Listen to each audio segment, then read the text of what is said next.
You care about climate change and it's time to vote. Who will you vote for? We spoke to some major political parties about what they plan to do about climate change if they do well in the elections. Here's what they have to say.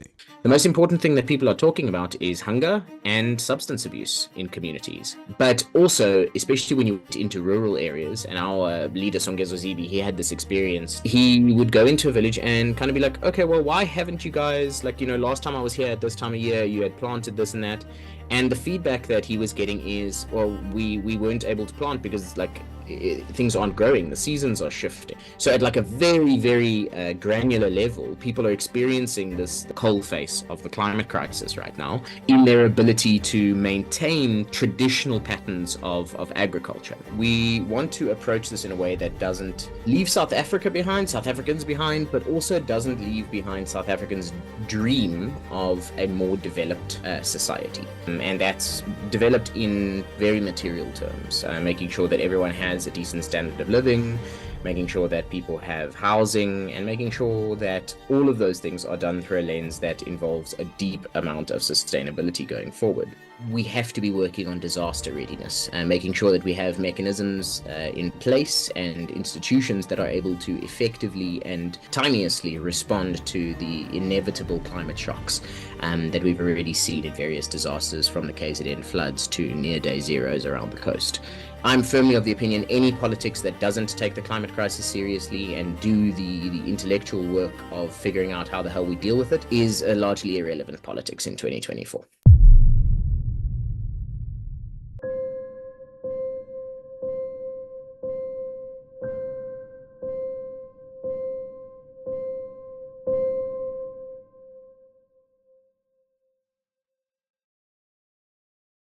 Just to kick things off, I mean, could you summarize, if you don't mind, just very quickly, what Rise Mzansi's approach is to climate change? So I think the best place to start is at the level of language. We are, as far as I know, the only party who is calling it what it is, which is a climate crisis, something that has to sit, if not at the center, it has to be kind of a principle and an awareness that informs all other policy work that we do. Because the climate crisis is going to have impacts on everything from the economy to our ability to keep people safe. So Rise Mzansi's position is, it starts from that. First and foremost, that we are in an unprecedented human-caused moment of systemic destabilization in the Earth's climate system. From that point onwards, we don't... Obviously, we're quite new, so we're not doing the science ourselves, but we are willing to and eager to embrace the authority of the global scientific community that is busy working on these issues. From that point onwards, we like to frame our response under two principles, and those principles are the first one is leave no one behind, which is our principle for intersectionality in how we deal with the climate crisis. And this is the stuff that sits behind a lot of the just transition stuff, but a lot of people don't take it seriously, which is that we recognize that the just transition is going to affect coal producing communities by necessity, because that is an industry that over time needs to be scaled down as fast as possible.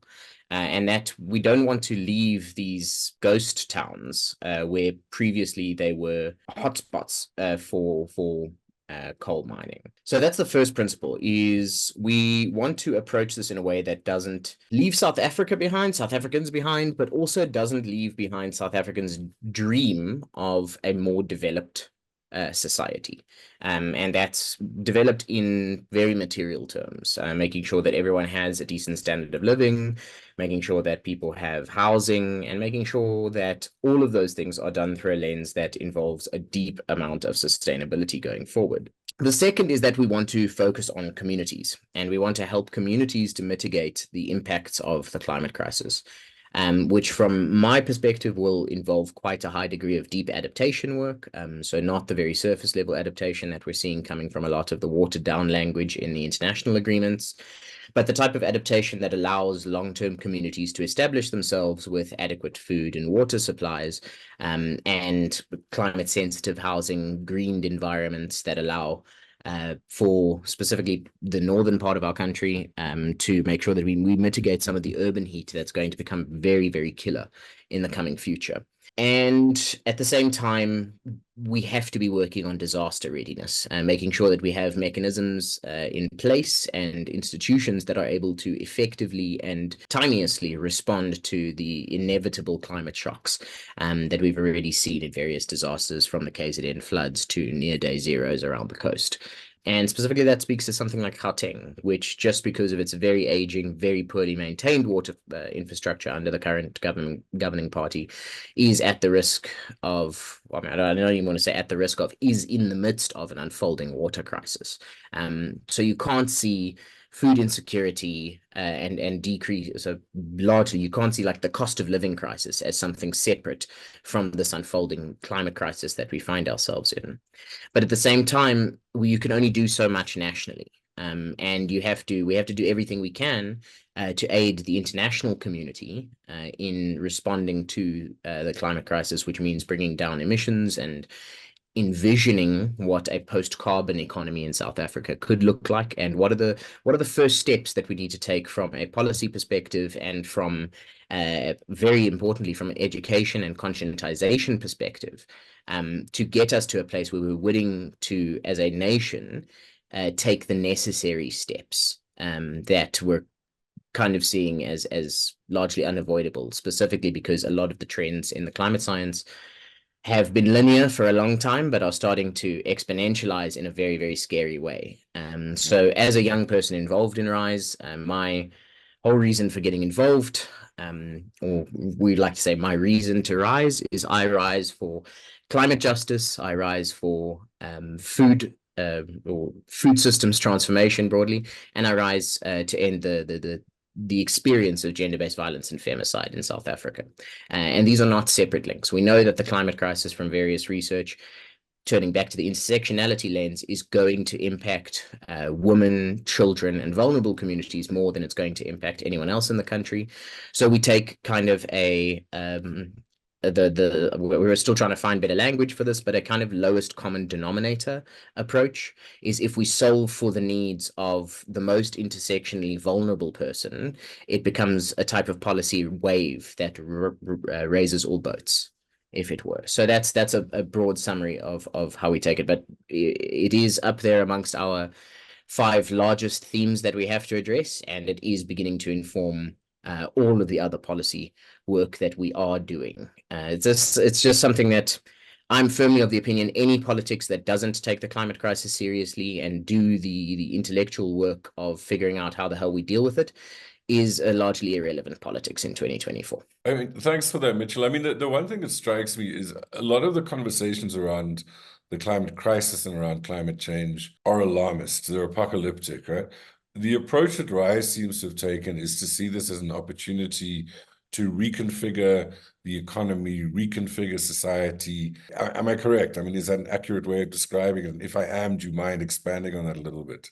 So yeah, you've got the gist of it. But essentially, also from a climate communications perspective, the alarmist or doomism perspectives, where we focus down on the climate science, we focus down on the perspectives and potential implications that various sociologists and climate scientists are saying that we can expect coming down the line towards us.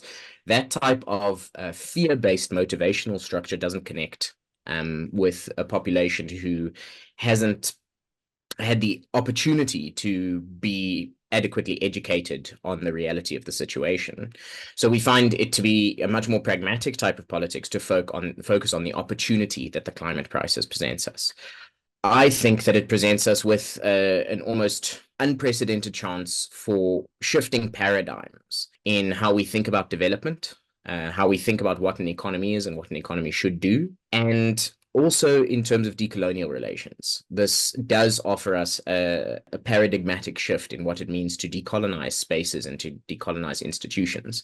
So when we start talking about the climate crisis as an opportunity, and specifically turning to an economic perspective here, because there is, especially in this modern global world system where we find ourselves right now, there is a need for competitive economic advantage. And that necessarily means that we have to ask what types of industrial policy, for example, are going to allow us to develop a competitive edge that allows us to increase the living standards of people, create meaningful work that's sustainable, jobs that are going to last a long time, but also focus on providing to the broader global community. So, for example, our economic policy is how are we going to develop high value export goods out of South Africa? Because any economy that has moved from a low income or a low income country to a high income country has largely done this through export over the last at least 50 years.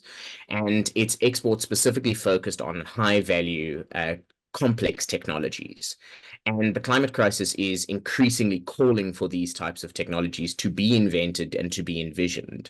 So we want to position South Africa as a net exporter of mitigation and adaptation technologies, as well as know-how on how we can adapt communities and how we can scale up the necessary economies to make various climate technologies, from water harvesting to more effective means for drought resistance, available both in our regional economies, the SADC region, the continent more broadly, but also the globe. It's just a matter of trying to scale productive capacities and cost efficiencies so that we're able to compete with an economy like China, which is a mammoth task. How do you see the management of foreign funding, right? I mean, one of the conversations we've been having within climate comms is we're essentially talking about reparations. If we talk about the global North's responsibility to the parts of the world that it has destroyed through mining, stealing our diamonds, stealing our oil. And I mean, I think that applies to China as much as it applies to anyone else. We need that financing to make our just transition truly just. What is Rise Mzansi's position on that? I mean, do you see a sovereign battle? Do you see a battle that involves compromises? What would the priorities be in any sort of negotiations that Rise Mzansi might be involved with? Thank you for that question. That's a complex question, and I can everything that I say from here answering that question is tentative and provisional. So we are still in negotiations and we're still trying to figure out what this is going to mean for us. From a climate financing perspective, there are certain criteria and stuff being developed by global green financing mechanisms that are only going to make funding available for very specific types of climate mitigation and adaptation programs. And we think that it's very important that we develop the type of policies that are going to be amenable to that funding gap, because we do need a massive amount of funding. So, for example, we released a plan to end hunger in South Africa about 3 weeks or a month ago now. And that plan is, in very, very broad strokes, a food systems transformation profile about how we can move away from industrial agriculture over time, or at least reduce its role in our food production system, because it's causing food hunger in South Africa. It maintains very much colonial patterns of ownership, and importantly, and this is something that I have seen no other party begin to talk about in any substantive way, is the industrial food system is responsible for anywhere between a third and a half of greenhouse gas emissions. So it's, as a lot of people do, we tend to focus on the energy conversation, which is an incredibly valid conversation, given that is where the world right now has seen, and I'd argue that they've seen it as the thing that needs to be focused on, because it's the place for them to most easily benefit the global North powers. But we don't talk about food systems transformation as an equally necessary step. Moreover, in light of the climate science at the moment that tells us we're going to see collapses in industries like maize and cattle in the next sort of 15 years, right? That's not something that we can wait to happen. I mean, it's already happened after this last El Nino to a degree. It's scary what's happening in sort of grain pricing at the moment.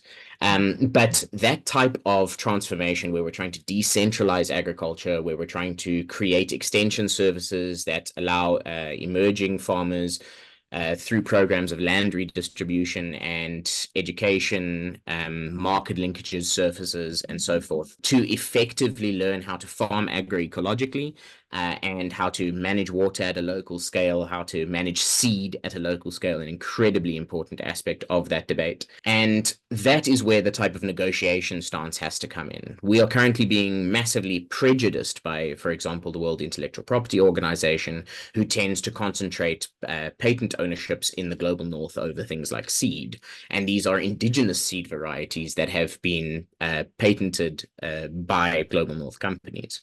So just in that plan alone, we have an example of where we're setting up, and this is like UN FAO stuff, the type of financing mechanisms that are being made available for this type of transformation. There is a balancing act that needs to be done with something called conservation agriculture at the moment. But in a broad stroke, education programs and food system transformation programs that are aimed at that type of deep resiliency are increasingly getting international funding made available to them. So that's the one half of it. The second half that we're very, very much in conversation about right now is the coloniality of having to meet debt service obligations from various Bretton Woods institutions, such as the World Bank and the IMF, that it's such a catch-22 that we're being asked to finance those debt obligations and respond in a systemic manner to the climate crisis right now. Personally, I'm a massive fan of the Debt for Climate Justice program that has been established and initiated by South Africans that's now become kind of a global network. But those type of negotiations there's a stick in all of this. And the stick is essentially, if you don't play the World Trade Organization games, you can just get cut out from the world economy. And that has massive implications. So we have to negotiate very carefully. But the thing that sits at the core of our probably negotiating strategy in that is, one, we're in a crisis and this is unavoidable. Two, we can leave no one behind. And three, we need money to adapt our communities. So I can very much see Rise negotiating very hard around those things to try and restructure international debt mechanisms to better free up monetary availability in the fiscus, so that we can more effectively fund these programs. And then on top of that, we have something like the wealth tax that we just introduced last week, a 1.5% wealth tax on the top 1% of wealth owners in South Africa, which we reckon can generate anywhere between about 350 and 380 billion rand, and make that available for funding all sorts of programs that we have in mind. Just to flip it then from a sort of global level right back down to community level, how did you develop your manifesto? I mean, is it the product of three policy wonks sitting in a room somewhere doing some desktop research, or has there been very active participation by Rise Mzansi structures, civil formations, etc.? The policy journey that Rise went on is Rise never wanted to be a party, and still isn't largely a party that arrives and say, look, we've got the solutions here, South Africa, this is new options on the menu of available solutions. So what we did is, in the first 6 months that we were in formation, we went across the country to over 200 towns, villages and cities, and we had very small community meetings. And these community meetings, like literally 6 to about 14 people, at their biggest about 30 people. And we went and we said, okay, well, what are your pain points? What do you want to see? What does a political party need to address in South Africa? And we'd be very surprised at what actually came out of those engagements. So we'd expect that, given its prominence in kind of like the media sphere, that jobs in the economy would be the most important thing that people are talking about. The most important thing that people are talking about is hunger and substance abuse in communities. But also, especially when you went into rural areas, and our leader, Songezo Zibi, he had this experience distinctly in the Eastern Cape when he went down there, is he would go into a village and kind of be like, okay, well, why haven't you guys, like, last time I was here at this time of year, you had planted this and that. And the feedback that he was getting is, well, we weren't able to plant because, like, things aren't growing, the seasons are shifting. So at like a very, very granular level, people are experiencing the kind of, and it's funny to use this term, the coal face of the climate crisis right now, in their ability to maintain traditional patterns of agriculture.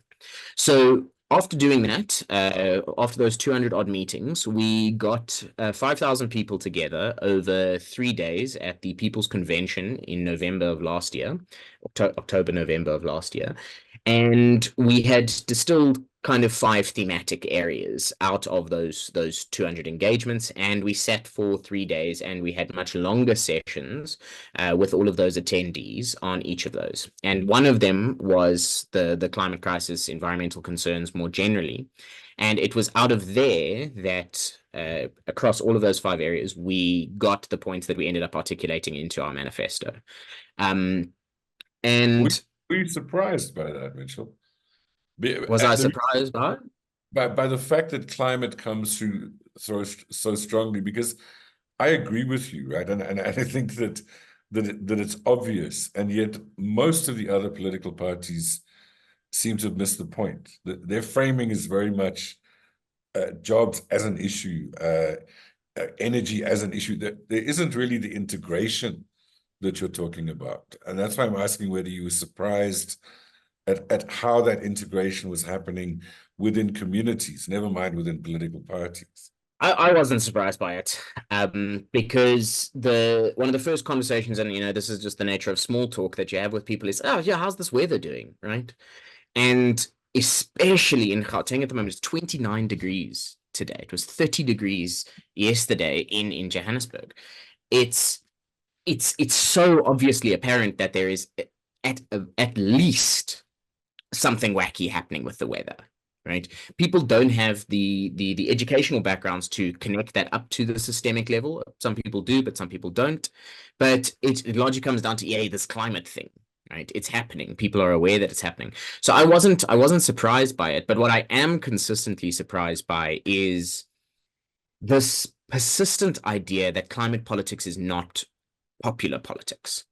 That people don't understand the problem enough there to do things about it. And I agree with a part of that statement, because you don't want to end up with a situation like we have in the Netherlands over the last sort of 6 months, where the government did that, three policy people together in a room, looking at IPCC reports, looking at UNFAO reports, coming up with the best climate solutions for agriculture, turning it into policy, and then attempting to enforce that policy on a farming population who was not up to sort of recognition about it, or why it needed to go in that direction. And the turnaround there is that those same farmers who now don't want to abandon industrial methods because we haven't done the work to conscientize them or get them to understand why it's necessary, have gone on to form a new political party. And that political party is now probably the biggest political party in the Netherlands. And we can guarantee that when their elections come up, they're likely to win a high proportion of the vote. And they're going to just reverse a whole bunch of these very climate positive policies that have been put in place. So when developing policy, we have to balance what is the best available technical solution with what is pragmatically implementable and what is going to get support from the people. And that's why you'll see we haven't taken the most, especially the manifesto, we haven't put out the most radical version of climate justice politics, because there is that gap in South African politics, which is the gap between the politics that we're used to, the politics that people respond to, and the politics that are necessary to address at the systemic level what's happening. And I think this is what makes Rise Mzansi very unique, is we basically, from the end of those consultations, there is agreement that Rise is going to be taking a complex or holistic approach to policy building, where we don't believe that there is essentially any area of policy that can be spoken about in isolation from any other area. And you necessarily need to do that type of integration and interrelationary work to understand how something like the climate crisis is going to, at a very granular level, change the experience of gender-based violence in communities. And we tend to frame that under the idea of systems leadership, because system change is essentially what we need. And to back that up, Rise's vision is we want a safe, prosperous, equal, and united South Africa within one generation. Debatable what a generation is. It's anywhere between 50 to 30 years. I like to use the 20 to 30 year time frame. And we've got to recognize that at the end of that 30 years, we need essentially a climate just society. But you can't begin that 30 years with the radical policies that are, and I know radical is a poor term to use in the climate science because the science actually necessitates a much, much higher degree of radicality. But you can't begin with those types of policies because then you'll end up like the Netherlands. So you've got to ask, what are the first steps? What are the first types of framings that are going to begin to open up the population to the reality of the climate crisis in terms of like its true deep necessity for change?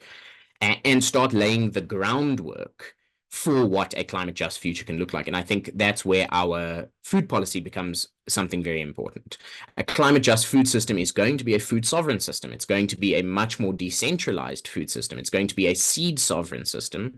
And it's going to be controlled at the local level in order to eliminate the vulnerabilities that come with these incredibly long value chains. So just from that perspective, that is an element of what a safe, prosperous, equal, and united South Africa in 30 years can look like. But within the even slightly broader Overton window of what's going to be politically workable at the moment, that is an example of where we're starting to take the steps to get us to where we need to be. Well, I mean, let's squeeze those timelines very tightly. Let's imagine Rise Mzansi gets significant support on May 29. Let's imagine a situation where you, for example, are the new Minister of Environmental Affairs or whatever concept we give it. What would your priorities be in the first 100 days? Because the complexity of what you're talking about is very clear, right? This, what you inherit, the state corrupt, destroyed, communities that are destroyed, land that is destroyed, mining towns that are busy dying. I mean, if it were you, just give me your 3 priorities in your first 100 days. Okay, so my first priority would be mass conscientization and education programs. Run in every town square and intersection across the country within a year. Where we work with climate communication experts like yourself, people who have been working on climate communication specifically in rural and let's say, I don't know what the correct term here would be, like inadequately educated communities. I think that's pejorative in some way, but communities who haven't had substantive education on this type of stuff, to get us at least to something that we really struggle with in the world, which is kind of just a shared understanding of reality. Because yeah, for many reasons, from social media to like atomization in society, there's lots of reasons why people are not on the same page today. So I think that would be priority number 1, is getting South Africa on the same page about the reality of the climate crisis and specifically the timelines. It's gonna take all of us working to make this work. So that would be number 1. Number 2 would be to use the existing powers that we have in legislation to do certain things. So, for example, in NEMA, the National Environmental Management Act, the Minister of the Environment is granted powers to create and ban lists of certain activities in something like strategic water source areas, something like mining, for example. So immediately halt that type of work happening in these very, very integral areas. So with water, we are facing anywhere between a 19 and 40% shortfall in water availability by 2030, which is like 1 undergraduate degree away. That is a terrifyingly short timeline, and we cannot compromise on something like water. So that would be the step 2, would be use the available legislative mechanisms. Step 3, so kind of deal with water in step 2. And that would include our water plan, which we also launched 2 weeks ago. We have plans to, within maximum about 5 to 10 years, so let's call it 1 electoral cycle, to substantively create new institutions and democratize a lot of water governance. While doing that, we also have an idea of what we call the Mzansi water keepers.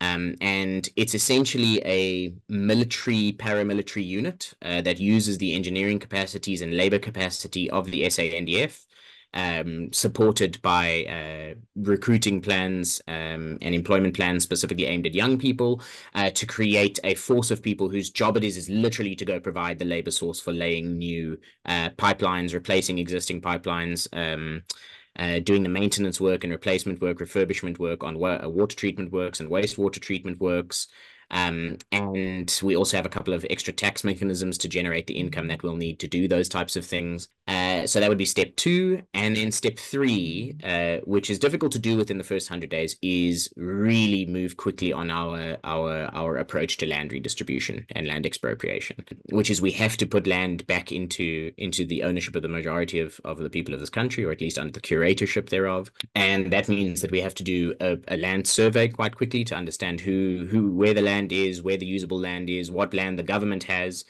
then begin to redistribute that, supported by extension services that ensure that people who are getting access to land are, one, all of that land needs to have water on it.